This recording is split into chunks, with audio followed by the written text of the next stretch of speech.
जैसे जैसे तकलीफ़ें बढ़ेंगी वैसे वैसे बाबा जी की एक एक बात वैसे वैसे बाबा जी जैसे जैसे तकलीफ़ें बढ़ेंगी वैसे वैसे बाबा जी की एक एक बात सबकी समझ में आएंगी।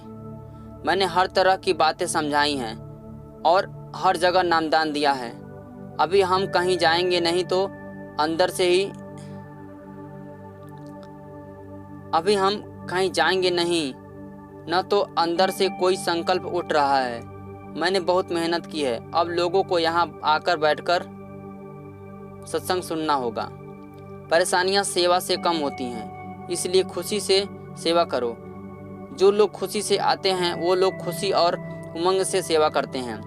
जो लोग सिखा पढ़ाकर भेजे जाते हैं वे ढीले रहते हैं। जिस तरह की सेवा मिले वैसा ही सेवा करो। यह आध्यात्मिक विद्या सिरमौर है और भारत में ही मिलती है और किसी देश में नहीं मिलती। भारत कर्म भूमि है, इसी में मिलती है, भोग भूमि नहीं है। गंदगी जमा करोगे तो भजन नहीं कर सकते।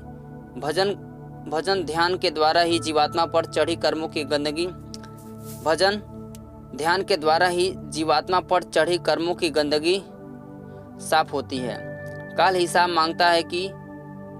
मांगता है, फिर कुटाई करता है और कहता है कि तुमने दिए शरीर को गंदा क्यों, और कहता है कि तुमको शरीर दिया गया था, इसे गंदा क्यों कर दिया। तुमको शरीर दिया गया था, इसे गंदा क्यों कर दिया। जन्म मरण से छुटकारा और मुक्ति बिना संतों के नहीं मिलेगी। अंतर में गुरु के प्रकाश में चरण कमल के जब दर्शन होते हैं तब होश आती है और आत्मा अपने स्वरूप को पहचानती है। जब प्रलय यानी कयामत आती है तो सारे कर्मों को भुगताया जाता है और इतनी तकलीफें होती हैं कि भूख की ज्वाला शांत करने के लिए माँ अपने बच्चों को मारकर खा जाती है, पति अपनी पत्नी को मारकर खा जाता है। सारे जीव पृथ्वी के जल के वायु के तड़प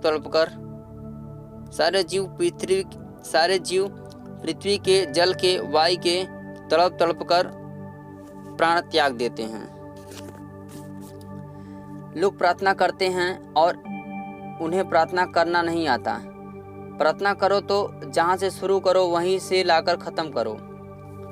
प्रार्थना करो तो जहाँ से शुरू करो वहीं ले जाकर ख़त्म करो।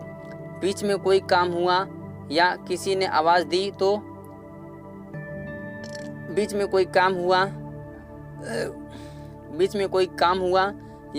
आवाज़ दी तो छोड़कर उठ गए और फिर आकर शुरू कर दिया तो ये प्रार्थना खंडित हो गई।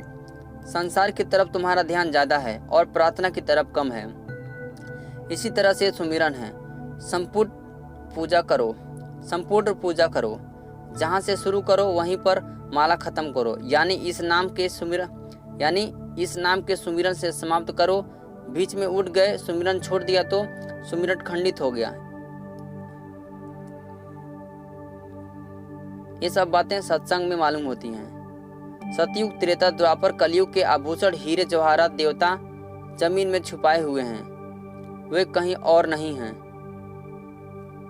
जमीन में छुपाए हुए हैं, वो कहीं और नहीं गए। जब परिवर्तन होगा तब धरती सब उछाल देगी। गोस्वामी जी ने कहा कि जब मैंने अनामी धाम पहुंचकर अनामी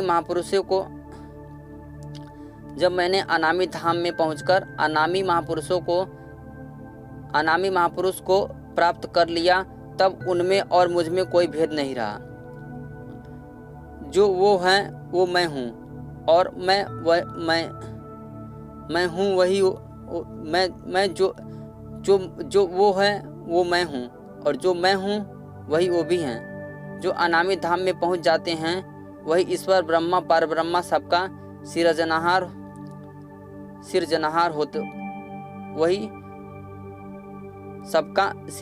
होता है। वहीं से सारा विस्तार हुआ।